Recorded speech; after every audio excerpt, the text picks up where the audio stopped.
Assalamualaikum warahmatullahi wabarakatuh. Halo sahabat cerita kehidupan. Apa kabar kalian semua? Syukur Alhamdulillah kita bisa berjumpa lagi di channel ini.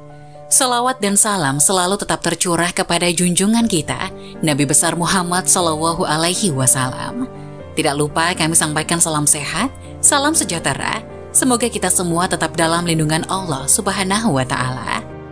Seperti biasa, kita akan berbagi kisah dari yang unik, menarik, sampai bikin nangis. Semoga bermanfaat.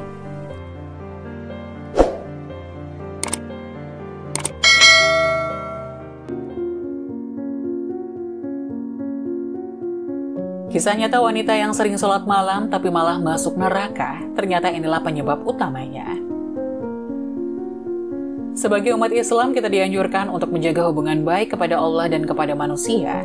Hal ini dikenal dengan istilah hablum minallah dan hablum minannas. Artinya bahwa selain harus menjaga hubungan kita kepada Allah melalui ibadah zikir dan amal soleh, kita juga harus menjaga hubungan baik terhadap sesama manusia dengan berbuat baik kepada mereka, tidak menyakiti mereka, baik dengan perkataan maupun perbuatan. Kedua hal tersebut harus dilakukan secara seimbang. Jika tidak, maka akan menyebabkan pelakunya mendapatkan balasan yang sudah dijanjikan oleh Allah Subhanahu wa Ta'ala. Hal ini sebagaimana kisah yang terjadi di masa Nabi Muhammad SAW. Seorang wanita yang rajin melakukan sholat malam dan banyak bersedekah, akan tetapi malah termasuk dalam penghuni neraka. Dalam sebuah hadis riwayat Imam Bukhari dalam kitab Adabul Mufrad, suatu ketika ada seorang sahabat yang menyampaikan kepada Nabi SAW tentang seorang wanita ahli ibadah. Namun ia justru suka menyakiti tetangganya. Sahabat itu berkata, "Wahai Rasulullah, ada seorang wanita yang rajin sholat malam, gemar berpuasa di siang hari. Dia melakukan amal kebaikan dan banyak bersedekah. Namun dia sering menyakiti tetangganya dengan lisannya." Nabi Shallallahu Alaihi Wasallam menjawab, "Ia dan kebaikan padanya termasuk penghuni neraka."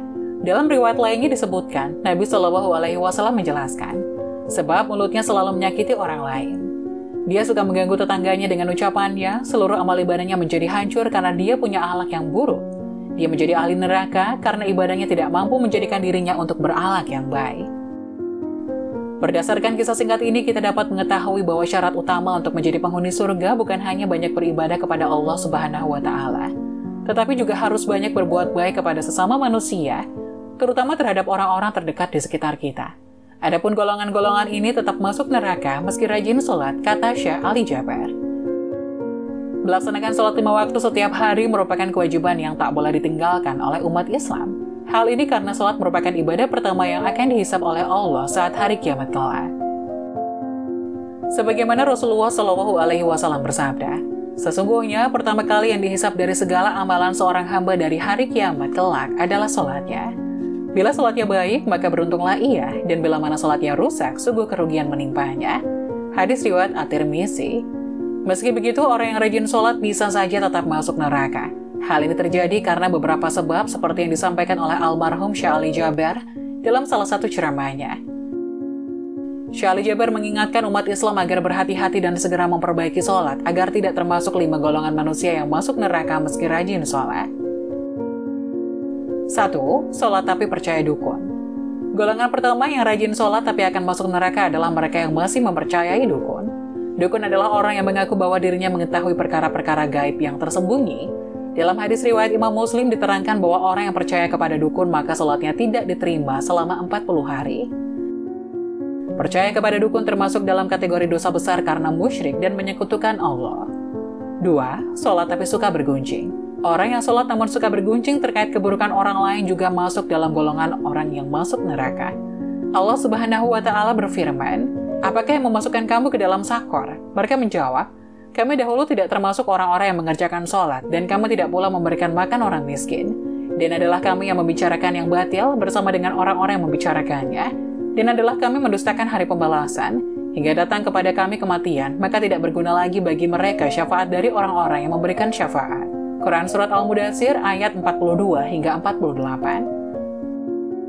Dari ayat tersebut dapat disimpulkan bahwa orang yang mendirikan sholat namun suka membicarakan kejelekan orang lain, maka ia akan ditempatkan di dalam neraka sakor. 3. Sholat tapi mengabaikan anak yatim. Orang-orang yang sholat tapi mengabaikan anak yatim adalah termasuk dalam golongan orang-orang yang mendustakan agama.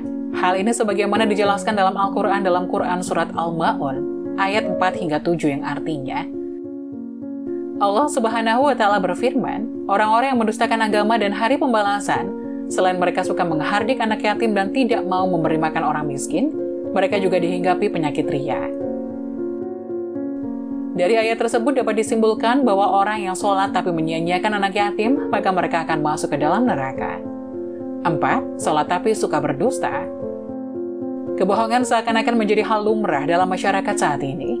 Padahal berbohong merupakan salah satu dosa besar dengan ancaman siksa pedih di hari akhirat kala. Orang yang rajin sholat dan beribadah namun lisannya suka berbohong, maka amalan-amalannya akan sia-sia. Karena kebohongannya akan menghapus amal-amalnya.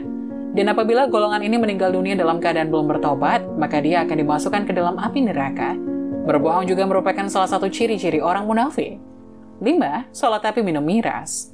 Golongan yang juga akan masuk neraka meski rajin sholat adalah mereka yang minum minuman keras. Mereka menganggap sholat hanya rutinitas semata sehingga tidak dibarengi dengan hati ikhlas. Dalam masyarakat saat ini, padahal berbohong merupakan salah satu dosa besar dengan ancaman siksa pedih di hari akhirat kala. Orang yang rajin sholat dan beribadah namun lisannya suka berbohong, maka amalan-amalannya akan sia-sia. Karena kebohongannya akan menghapus amal-amalnya. Dan apabila golongan ini meninggal dunia dalam keadaan belum bertobat, maka dia akan dimasukkan ke dalam api neraka. Berbohong juga merupakan salah satu ciri-ciri orang munafik. 5. Sholat tapi minum miras. Golongan yang juga akan masuk neraka meski rajin sholat adalah mereka yang minum minuman keras. Mereka